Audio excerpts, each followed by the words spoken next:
He is already accusing the president of actually provoking Iran to independent women's forum, Claudia Rosset, on who's really doing the provoking here. Where are you on this, Claudia? All I know, it's confusing. We do know that Iran's being provocative. We also know that there are a number of our European allies who need more evidence that it's doing just that. What do you think? Neil, Iran has been self-provoking since the 1979 Islamic Revolution. The problem here is we're dealing with a regime that will provoke and provoke and provoke.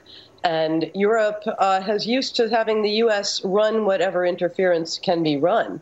But basically, Iran has gotten away with an enormous amount for decades, and they're trying it on again.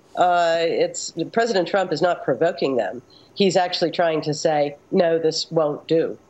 Why did they do that then? If, let's say, they are behind this, and a lot of evidence seems to point that they are, and this is the type of thing that a lot of times in the past, as you reminded me, they do. Why would half our fleet, it seems, nearby, would they sort of, rattle the tiger?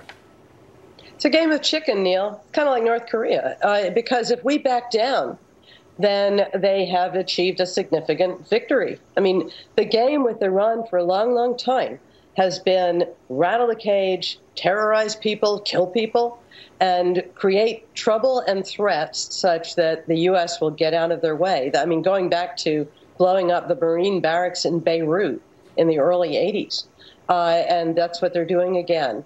And unfortunately, under President Obama in particular, they got away with it and got enormous concessions with that terrible nuclear deal. And what President Trump has been trying to do, clearly, is change that dynamic. So this is a game of chicken, Neil, and it really is important that the U.S. not blink. I'm curious if other European allies, I think with the exception of the Brits, who are convinced that the evidence is irrefutable, is it the other European partners who are sort of sending us a message? If you go in deep here, that is, and then they've urged extreme caution, that they're not going to go with us? Yeah, well, facts are really inconvenient compared to doing business with Iran, right? That's the basic problem. And once again, it's a free rider problem with Europe. They're kind of used to the idea that if there's a real problem, the U.S. will deal with it. And of course, the problem is that this is a threat to them, to us, to the world, actually. And Neil, it's much bigger than Iran. China is watching, Russia is watching, North Korea is watching.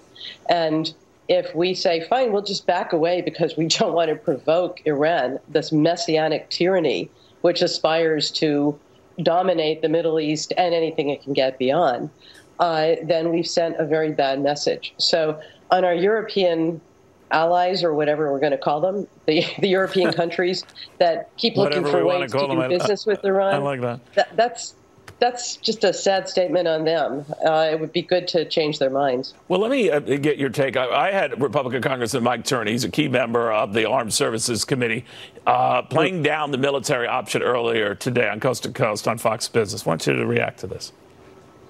I think Pompeo is through his maximum pressure campaign is using all options of sanctions, working with allies, working with our international partners to place pressure on Iran, and that certainly is the way to go. But sanctions are the way to go right now. At this point, the sanctions are increasing, they're tightening, right. And that I think certainly will hopefully bring Iran back to the table.